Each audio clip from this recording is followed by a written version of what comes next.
Hvis man er mand, og man er lidt bange for at miste sin lyst til sex, og fordi man er overanstrengt eller er træt, jamen så er faktisk, det lyder jo meget naturligt, 20 minutter på sofaen, altså en lille lur, det gør, at hans testosteronniveau stiger til der, hvor at han har det godt, og hvor han har lyst til sex.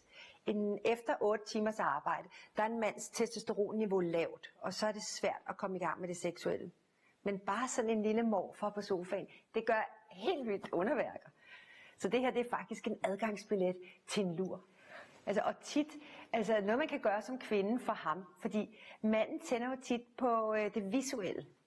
Altså det, at man så vækker ham, og han er ligget der den 20 minutter, en halv time, og testosteronniveauet er i top, jamen så det, at han får lov til at bare kigge på hende. At hun egentlig laver 10 minutter, hvis man kan sige det, uden at sige noget. Hvor han får lov at kigge på detaljer på hende. Mænd får lyst eller får appetit af at kigge på kvinden.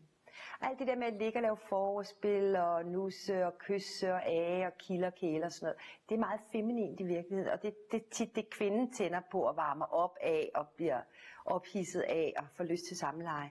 Men for manden, der er det altså ofte noget visuelt, at mænd elsker at se en kvindens detalje. Det kunne være hendes næsetip, en brystvorte, en delle, en ravne, en balle, et øre, altså alting. Hvis hun sådan giver ham lov til at kigge på sig, er hun sådan egentlig helst så lidt tøj som muligt. Man bruger 10 minutter i tavshed. Og det, at han samler appetit gennem øjnene, jamen det er et mægtigt godt forspil, hvor man kan gå direkte i gang nærmest bagefter, hvis det stod til ham. Hvis kvinden er træt og uoplagt og har svært ved at finde sin lyst, for hende handler det rigtig meget om at gøre sig selv glad. Hvor mænd har lyst til sex, når kvinden er glad. Kvinden har lyst til sex, når hun er glad for sig selv.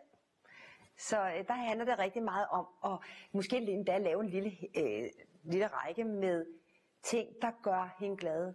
Altså, hvad elsker jeg at gøre? Hvad gør mig glad? Og så skrive sådan en liste, og så faktisk tage ansvar for egen livsglæde. Gøre nogle af de ting, som hun ved, der gør, at hendes oxytocin-niveau stiger. Det er nemlig hendes oxytocin-niveau, der skal stige, hvor det ellers er mandens testosteronniveau.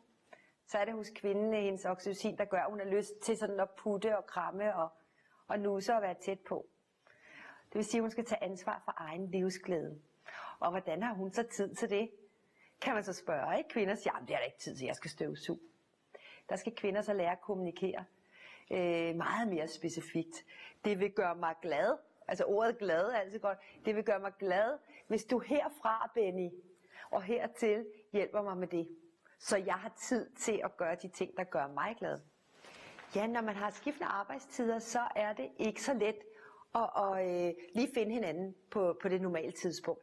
De fleste par, de har jo noget med det der 11:15 om aftenen, og så siger man, nå, har du lyst til noget massage? Og hun ved jo godt, det ikke handler om massage. Og så ligger hun sådan, gider man nu, man skal op 6:00, og så bliver det meget det der, så gør det hurtigt.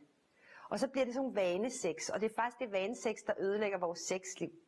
Så har man skiftende arbejdstider, så kan man også se positivt på det, og egentlig at tænke, at vi kommer jo ikke ind i sådan noget vane noget. Altså vores sexliv bliver faktisk hele tiden anderledes og nyt, fordi at vi gør det på forskellige tidspunkter. Men der, hvor man så skal være voksen, det er, at man så selv skal tage ansvar for at have en date. Altså kan vi tage ansvar for vores eget sexliv og lave nogle dates?